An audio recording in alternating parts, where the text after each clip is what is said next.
कक्षा बीए द्वितीय वर्ष, विषय हिंदी साहित्य, प्रथम प्रश्न पत्र, प्रकरण आलम कवित्व। इसके रचनाकार आलम कवि हैं, जो कि रीति मुक्त काव्य धारा के प्रमुख कवि हैं। हमने पिछले वीडियो में आलम कवि के कुछ पदों की सप्रसंग व्याख्याएँ की है। आज हम आलम कवि का जो 11वां पद है उसकी सप्रसंग व्याख्याएँ करेंगे।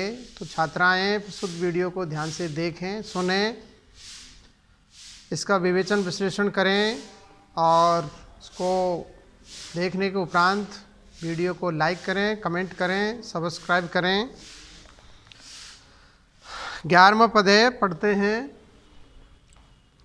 काकी लाज काको डरो, कौन आपू कैसो घरो, कौम घरो वसी कछु बातें घर की कहें, सांस लेत ही में सलाखा ऐसी सालती है, कान चिते बन माई नित्य चित कोद है, आलम कहे हो पर बस न बसात कछु, भागे हूँ न छूटे दुख अति साथी ही गए, पलक ते न्यारी कीनी नींदऊ बिडारी दीनी निस दिन मैना नाम बैरी बैठो ही है रहे। अब हम प्रस्तुत पद्यांश की व्याख्या के 4 सोपानों के आधार पर सप्रसंग इसकी व्याख्या करेंगे। सोपान है 4: संदर्भ, प्रसंग, भावार्थ और काव्य सौंदर्य। तो नंबर 1, इसका हम संदर्भ देखते हैं। प्रस्तुत पद्यांश हमारी पाठ्यपुस्तक रीतिकालीन काव्य में संकलित आलम कवित्व से उद्धृत है, अवतरित है, लिया गया है। अब हम इसका प्रसंग देखते हैं।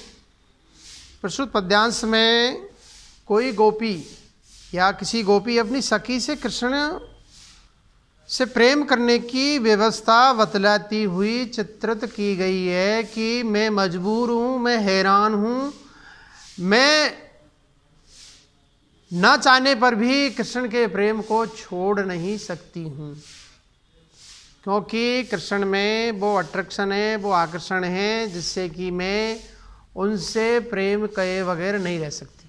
इस बात का प्रस्तुत पद्यांश में कवि आलम चित्रण कर रहे हैं। अब इसका भावार्थ देखते हैं। प्रस्तुत पद्यांश में कवि वर्णन करता है कि श्री कृष्ण की रूप माधुरी पर आसक्ति रखने से उस गोपी को न तो किसी का डर है, न किसी की लज्जा है और न अपने घर की स्थिति का कुछ ज्ञान रहता है। वह जिससे प्रेम करती है उसकी कोई घरवाली है या घर कैसा है, इत्यादि बातें कौन कहे, अर्थात प्रेम हो जाने से ये सब बातें भुला दी जाती है। अब तो प्रेम की लगन हृदय में सांस लेने में सलाखा की तरह चुभती रहती है, अर्थात अत्यधिक कष्ट देती है। प्रेमासक्त गोपी कहती है कि हे सखी, हे आली, श्री कृष्ण की रसक दृष्टि मेरे चित्त को रोजाना जलाती रहती है, मेरे मन को, मेरे हृदय को, मेरे दिल को सुबह शाम या अहरनिश जलाती रहती है। आलम कवि के वर्णनानुसार वह कहती है कि अब कोई उपाय नहीं है, अब कोई बस की बात नहीं है और न हृदय में बस है, न मेरा हृदय मेरे बस में है। यह प्रेम वेदना का दुख तो न छूट पाता है, न दूर हटने पर पीछा छोड़ता है। यह हर स्थिति में पूरी तरह साथ लगा रहता है। इसने नींद को भी पलकों से अलग कर दिया है, मुझे नींद भी नहीं आती है, न चैन आता है, नींद को भगा दिया है। इस कारण रात दिन अर्थात हर समय प्रियतम का वही बैरी रूप आँखों में समाया ही रहता है, अहरनेस। अब हम व्याख्या का जो चौथा सोपान है, काव्य सौंदर्य, कलात्मक सौंदर्य, सामाजिक साहित्यिक विश्लेषण, या इसमें जो विशेष है उसको देखते हैं। प्रस्तुत पद्यांश में कवि ने रूपासक्ति से प्रेम उत्तरोत्तर बढ़ता है, यह अनुभूति का विषय है जिसे प्रेम करने वाला ही जानता है। प्रेमासक्त व्यक्ति सारी मर्यादाओं को भूल जाता है। इसमें कवि ने इसी भाव की वंदना की है। और प्रस्तुत पद्यांश में अनुप्रास, यमक, उपमा आदि अलंकारों का सुंदर प्रयोग हुआ है। कवित छंद में इस गोपी की व्यथा को चित्रित किया गया है और पद्यांश की भाषा शैली सहज सरल सुबोध और कवि के भावों को व्यक्त करने में पूर्ण रूप से सशक्त और समर्थ है।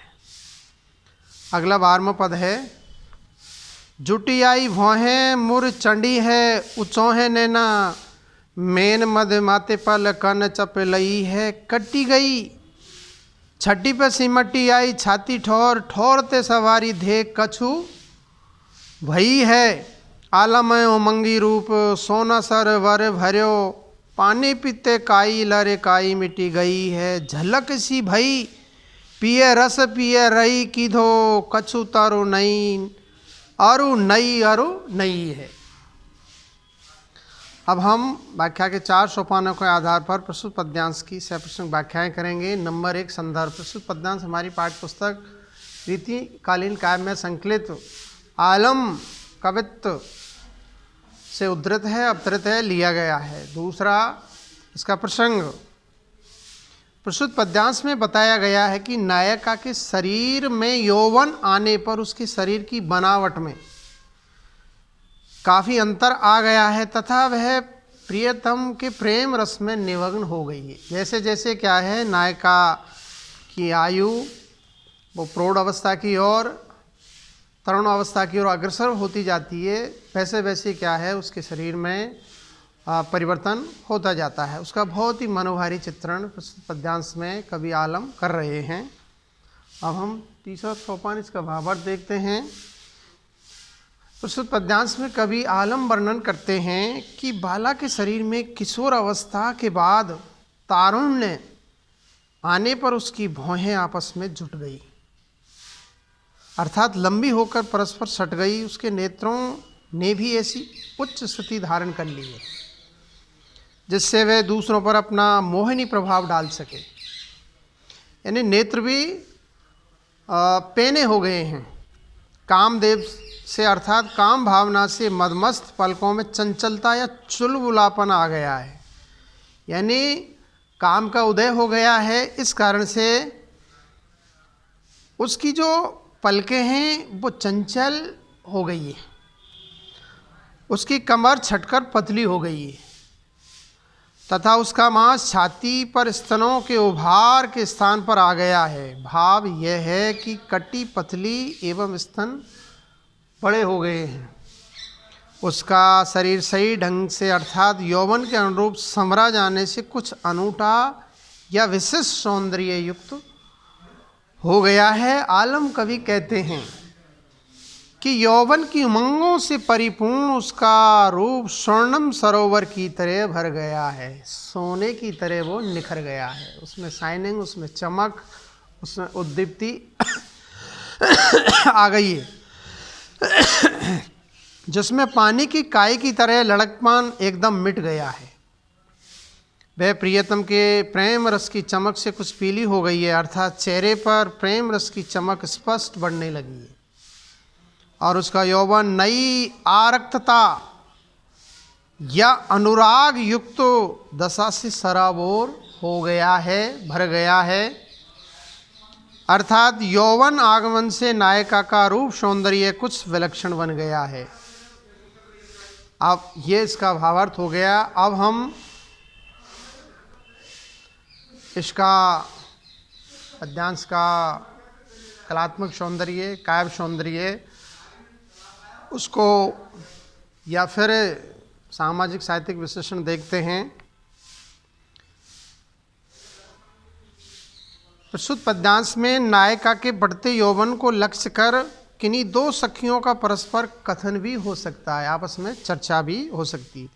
किशोर अवस्था, प्रस्तुत पद्यांश में किशोर अवस्था से जब बाला के शरीर में यौवन का आगमन होता है तो उसके भौहें, नेत्र, कटी, छाती, चेहरे की आकृति में काफ़ी परिवर्तन आ जाता है। इसमें कवि ने यही वर्णित कर प्रिय के प्रेम रस में उसके हृदय को अर्णवा से युक्त अर्थात सरस अनुराग से व्याप्त बताया है। नायिका के रूप यौवन का शब्द चित्र, एक पेन पिक्चर, एक रेखा चित्र, एक स्केच कवि ने खींचा है बनाया है और प्रस्तुत पद्यांश में अनुप्रास, उपमा, रूपक, काव्यलिंग अलंकारों का सुंदर प्रयोग हुआ है और कवित छंद की पद मैत्री प्रशस्त है, देखने योग्य है और प्रस्तुत पद्यांश की भाषा शैली सहज, सरल और सुबोध तथा कवि के भावों को व्यक्त करने में पूर्ण रूप से सशक्त और समर्थ है। 13वां पद देखते हैं अगला। चंद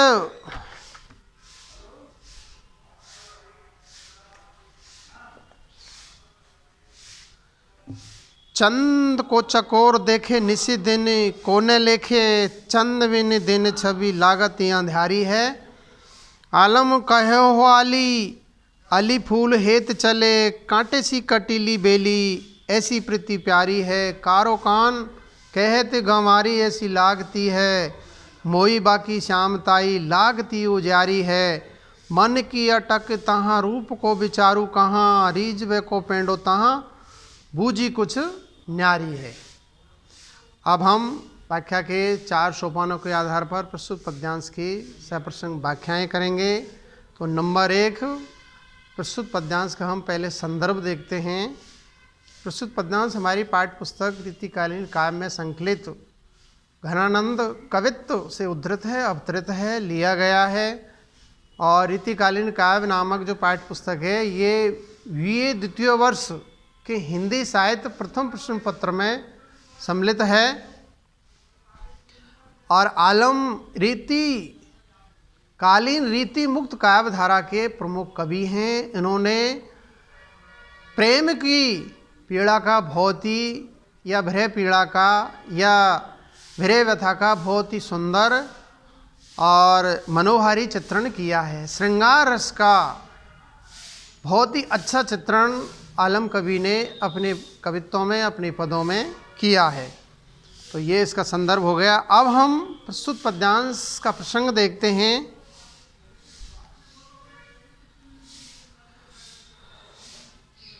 ये प्रेम प्रसंग से संबंधित है पद।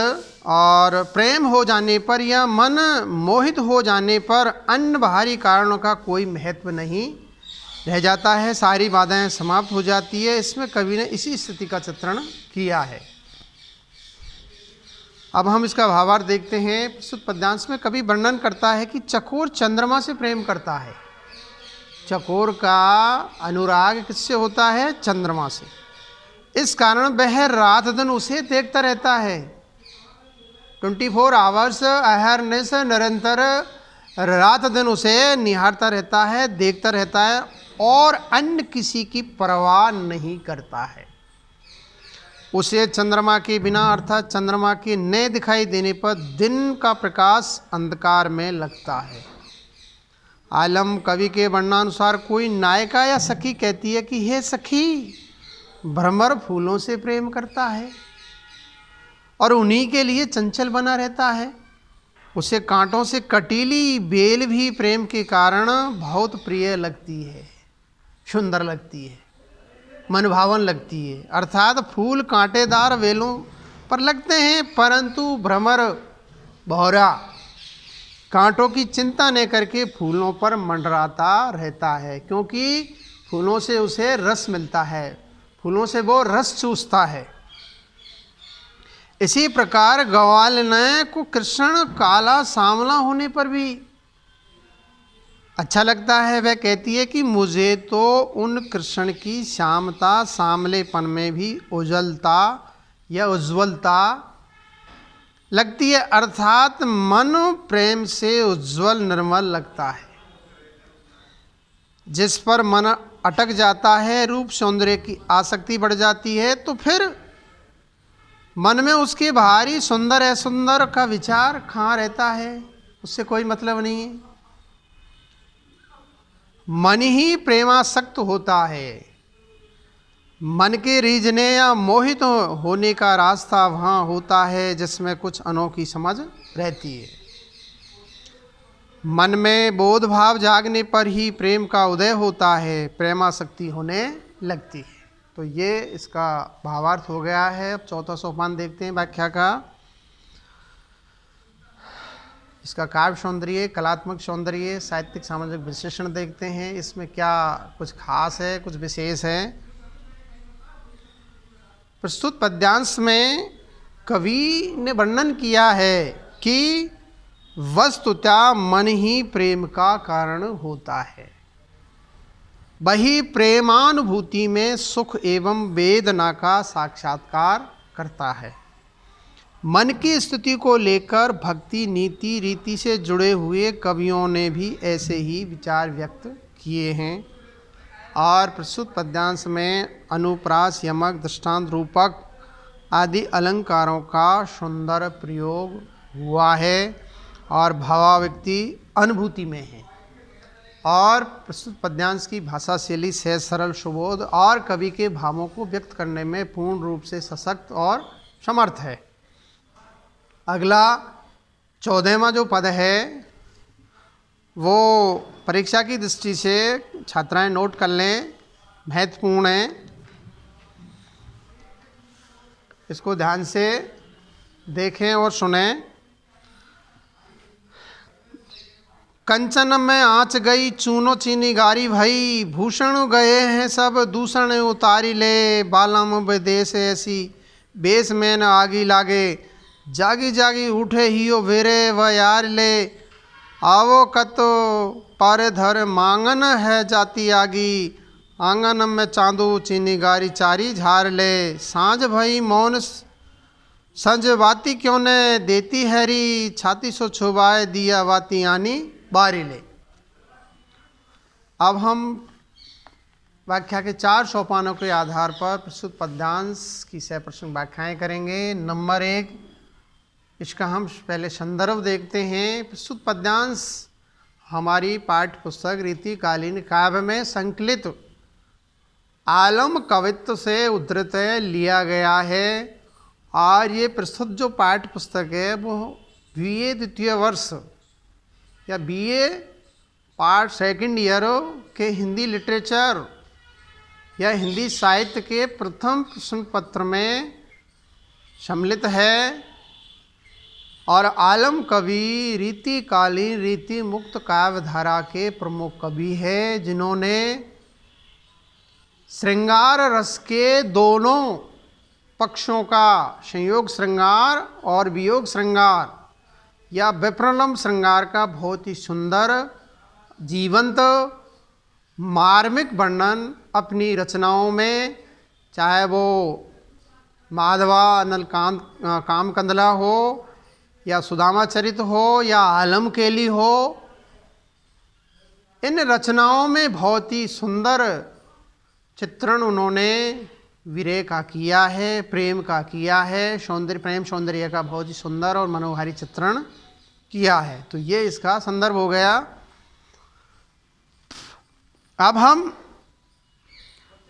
इसका प्रसंग देखते हैं। प्रस्तुत पद्यांश में कवि क्या कहना चाहता है, किस बात का वर्णन चित्रण कर रहा है। प्रस्तुत पद में कवि ने विरह संताप से आक्रांत नायिका को लक्ष्य कर उसकी वियोग अग्नि या विरह अग्नि का अतिशोक्ति पूर्ण वर्णन किया है। अब हम तीसरा जो सोपान है, भावार्थ या इसका सरल अर्थ देखते हैं। कवि का कथन है या कवि वर्णन करता है कि सोना आँच पर तपाए गलाए जाने से शुद्ध हो जाता है, उसमें मिला हुआ चूना रांगा जल जाता है, उसको तपाने पर वह चिंगारी बनकर रह जाता है। इस प्रकार विरह की आग में तपकर नायिका के दूषण, शिकवे, शिकायत भी प्रेम के भूषण बन जाते हैं। भाव यह है कि आग में तपकर नायिका के दूषण, शिकवे, शिकायत भी प्रेम के भूषण बन जाते हैं। भाव यह है कि विरह की आग में तपकर प्रेम कंचन के समान शुद्ध बन जाता है। कंचन सोना को कहता है, कंचन सोने को कहते हैं। सोना और कंचन में अंतर है। शुद्ध सोना 24 कैरेट का होता है, जबकि कंचन में कुछ रांगा कुछ चांदी का मिश्रण होता है। शुद्ध 24 कैरेट सोने से गहने नहीं बनते हैं, कंचन बनाते हैं। पहले उसमें कुछ मिक्स करते हैं, तब जाकर के वो कंचन बनता है, और कंचन से ही क्या है, आभूषण बनते हैं। तो प्रेम कंचन के समान शुद्ध बन जाता है, उसके दोष भी भूषण हो जाते हैं, आभूषण हो जाते हैं। कवि कहता है कि जिस नायिका का प्रियतम विदेश चला जाता है, प्रवासी रहती है, उसकी भी ऐसी ही दशा होती है। उसके शरीर में काम भावना की आग लगी रहती है, वह आग निरंतर बढ़ती रहती है। जिस प्रकार आग को प्रदीप्त करने के लिए हवा की जरूरत होती है, आवश्यकता होती, उसी प्रकार उस वियोगनी का हृदय गर्म सांसें छोड़कर वृह अग्नि को बढ़ाता रहता है। कोई सखी उस वियोगनी से कहती है कि तुम किसी के घर आग मांगने के लिए क्यों जाती हो, दूसरे के घर आग लेने के लिए क्यों जाती हो, आग तो आपके शरीर में ही प्रकट होती है। तुम्हारे आंगन में जो चांदनी छिटकी हुई है, वह तुम्हारी विरह अग्नि को बढ़ा रही है। तुम इस चांदनी से ही कुछ चिंगारियां झटक लो और अपना काम चला लो। अब सांझ हो गई है, तुम्हें दिया बत्ती करनी है, दिया बाती जलानी है। अरे सखी, तुम संध्या काल के समय दिया बाती क्यों नहीं कर रही हो? तुम अपनी विरह अग्नि से जलती छाती का स्पर्श करा कर ही दीपक की बत्ती को जला लो, क्योंकि आपके हृदय में भी, छाती में भी विरह अग्नि प्रज्वलित हो रही है। उसी से ही क्या है, बत्ती जला लो, दीपक जला लो। भाव यह है कि तुम्हारे शरीर में विरह ताप की लौ जल रही है, उसी लौ से ही दीपक की बत्ती जलाकर सायंकाल का दीपक जला लो। तो ये इसका भावार्थ है, सरल अर्थ है। अब हम इसका काव्य सौंदर्य, कलात्मक सौंदर्य या साहित्यिक सामाजिक विश्लेषण को देखते हैं। प्रस्तुत पद्यांश में कवि ने छाती के स्पर्श से दीपक की बत्ती जलाने की कल्पना पूर्णतया मौलिक कही जा सकती है। कविवर बिहारी ने वियोगिनी नायिका के विरह जनित ताप की अतिशयता दर्शाने के लिए अनेक उहोक्तियों की है, लेकिन आलम की उक्त उक्ति में जो चमत्कार दृष्टिगोचर होता है, वह बिहारी की उहोक्तियों में भी नहीं है। प्रस्तुत पद्यांश में प्रियतम के प्रवास पे चले जाने के कारण वियोगिनी नायिका का शरीर विरह ताप से जलता रहता है, जिसके कारण उसके हृदय के सारे विकार दूषण नष्ट हो गए हैं। और प्रस्तुत पद्यांश में रूपरास, रूपक, पुनरुक्ति प्रकाश, अच्छोक्ति अलंकारों का सहज प्रयोग द्रष्टव्य है और कवित छंद है। और प्रस्तुत पद्यांश की भाषा शैली सहज, सरल, सुबोध और कवि के भावों को व्यक्त करने में पूर्ण रूप से सशक्त और समर्थ है। अगला अंतिम पद है 15वां पद आलम कवि का।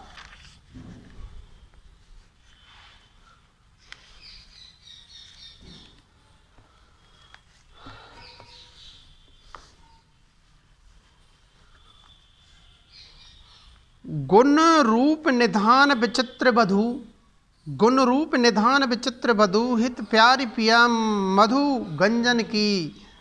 कवि आलम पूर्ण काम समीप, सुधे दिपे दुति मंजन की। कर पल्लव कज्जल सोद्रग छोरनी, रेख रचे पति अंजन की। लिखनी दल मंजुल कंजल की मैन, लिचंचु समारत खंजन की।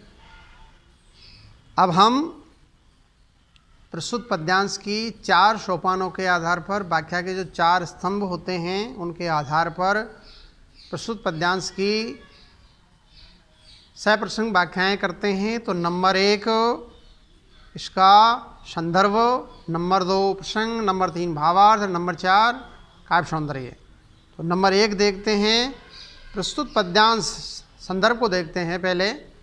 प्रस्तुत पद्यांश हमारी पाठ्य पुस्तक रीतिकालीन काव्य में संकलित आलम कवित्व से उद्धृत है, अवतरित है, लिया गया है, या आलम द्वारा रचित कवित्वों से